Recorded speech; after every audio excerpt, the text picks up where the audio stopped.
Mas o que me chamou a atenção é que mesmo com a entrada de jogadores vindo do banco de reservas e que hoje são titulares com a camisa do Atlético, o Bernardo, o Dudu, o próprio Hulk, não foi o suficiente para poder contornar a situação. E o torcedor sai frustrado e com razão.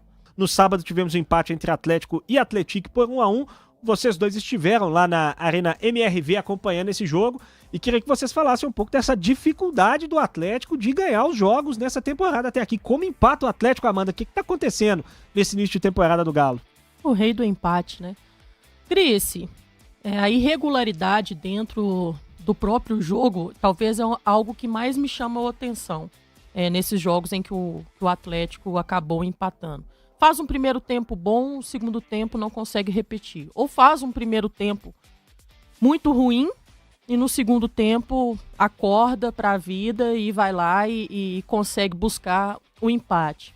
A questão não dá para menosprezar equipes com menor poder técnico, como o Atlético tem feito em todo o Campeonato Mineiro. Foram os 4 primeiros jogos, 4 empates, e sábado, enfrentou o time de pior campanha no campeonato e conseguiu empatar também. Então acho que essa falta de regularidade para enfrentar equipes com menor poderio, seja financeiro ou técnico, precisa o Atlético encontrar uma solução a nível de concentração, a nível de dedicação dentro do campo, o famoso salto alto, né? Enfim, foi um jogo que o Atlético começou bem a partida, começou ali colocando intensidade, o torcedor veio junto também com esse Atlético, tentando aproveitar bem também o que oferecia a equipe do Atlético, abriu o placar muito cedo, uma boa jogada envolvendo o Everson para a finalização do Renan Lodge. E a partir daí eu imaginava que o Atlético pudesse continuar colocando intensidade na partida, mas foi um Atlético mais burocrático. E aí, assim, transcorreu todo o primeiro tempo, ainda que tenha finalizado, ainda que tenha tido volume ofensivo, mas não conseguiu ali ampliar o placar. E na segunda etapa acabou tomando um gol também, após um pênalti feito pelo Vitor Hugo, o zagueiro Vitor Hugo, um pênalti, 1-1. E a partir daí o Atlético teve novamente posse de bola, finalizações. Mas o que me chamou a atenção é que mesmo com a entrada de jogadores vindo do banco de reservas e que hoje são titulares com a camisa do Atlético, o Bernardo, o Dudu, o próprio Hulk, não foi o suficiente para poder contornar a situação. E o torcedor sai frustrado e com razão. Afinal de contas, era um time muito frágil, um adversário muito frágil. O Atlético tinha uma grande superioridade técnica, mas a gente não conseguiu enxergar essa superioridade dentro do campo. Embora tenha tido muitas finalizações e um volume alto também ofensivo, mas faltou eficiência por parte do Atlético. O presidente Amanda falou aí em talvez o Atlético está menosprezando o nível dos clubes do interior.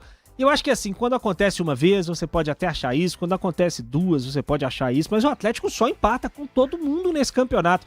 Você acha que é menosprezo? Você acha que é ruindade? Você acha que é dificuldade natural de início de temporada? O que você está achando que está acontecendo? Olha, Gris, eu penso sobre essa partida específica que o Atlético, ele entrou de salto alto. Eu tô com a Amanda nessa. Acho que nesse jogo, de maneira muito particular, o Galo jogou muito abaixo do que poderia. O time se arrastou em campo em vários momentos. Time preguiçoso, time desleixado, time desrespeitoso, inclusive, às vezes, para com o adversário. Um sentimento de que venceria a qualquer momento, a qualquer lance, o Galo ia pegar e resolver o jogo. Então, eu acho que é uma partida que foi muito direcionada nesse sentido. O Galo fez 1-0 no comecinho, numa jogadaça ali do Everson, né? Um bolão. O Everson... Melhor camisa 10 do Brasil nesse início de temporada até agora. Cara, eu acho que nenhum jogador tem mais assistência do que ele, se bobear. Mas o Everson é um cara que é iluminado, joga muita bola, muito talentoso. Então, eu sinto que o Galo começou com muita facilidade, já entrou sabendo que seria um jogo fácil, porque tinha o adversário de pior campanha. Durante o funcionamento dos primeiros 15 minutos, percebeu que essa facilidade seria talvez ainda maior, e aí desacelerou, começou a tratar o jogo com um pouquinho de desleixo, o time ficou um pouquinho preguiçoso dentro de campo, e aí o primeiro tempo foi se amarrando, acabou. Quando foi no intervalo eu falei, eu entendo a galera, eu entendo que é nosso, é do ser humano se acomodar numa situação de facilidade, A gente na pelada, eu falei até esse exemplo, na pelada, que não vale nada, não vale nada. Se o adversário é mais fraco, a gente tira o pé pra dar brincadeira, pra dar jogo. Só que o jogador profissional não pode fazer isso, né? É óbvio que não. Então, o Galo tratou a partida de maneira desrespeitosa. É como eu me sinto. Inclusive, falei, cara, se a ideia deles é descansar no jogo, mata o jogo em 20 minutos, que nos 70 seguintes vocês podem caminhar. O Galo, 30 minutos, dá um pique, matava o jogo, fazia 3-0. Só que o time se arrastou pelo jogo todo, e aí nos últimos 15, 20 minutos quis correr, não deu tempo. E aí foi o que eu falei no intervalo, ó. Um gol de vantagem, você perde uma bobeira. Uma bobeira, tu perde o gol de vantagem. É um chute de rara felicidade, é um escorregão, é uma bola que espirra na mão. Agora, em era de VAR, cara, qualquer bolinha espirrada na mão tá virando pênalti. Então, qualquer bobeira pode gerar um gol pro adversário e você perder a vantagem de um gol. E aí, saio do desleixo e entro no que você tá falando, de competência e incompetência. Um time que tem uma defesa tão ruim não pode se dar o luxo de não fazer gol. Acho que esse é o segredo do Galo. O Galo, pra ter sucesso com essa defesa, tem que meter gol. Porque eles vão entregar um. Eu tava fazendo umas entrevistas fora do estádio antes do jogo começar com alguns torcedores, perguntando o placar pra eles e tal. E aí teve um que eu perguntei, ele falou, tô confiante, 4-0. Aí pegou, não, 4-0 não, vai ser 4-1, porque um gol a gente sempre toma. Então, o torcedor tá certo. Com essa defesa que o Galo tem, pode começar contando com que vai tomar um, porque eles sempre tomam. É a pior dupla de zaga dos 12 grandes do futebol brasileiro, por muito, se bobear. Por muito. Então, tem que contratar 2 zagueiros. Não é culpa do Sampaoli. A zaga é ruim, as peças são ruins. Não dá pra fazer um bom prato de comida com ingrediente estragado. Não é culpa do chefe nessa. Dessa vez não é culpa do chefe. Diz isso alguém que não é fã do Sampaoli. Diz isso alguém que não gosta do trabalho do Sampaoli. Mas essa não é culpa dele. Ele não tem como fazer um bom prato de comida com comida estragada, com ingrediente estragado. Não dá. Então, eu sinto que tem que contratar de forma emergencial 2 zagueiros do Atlético.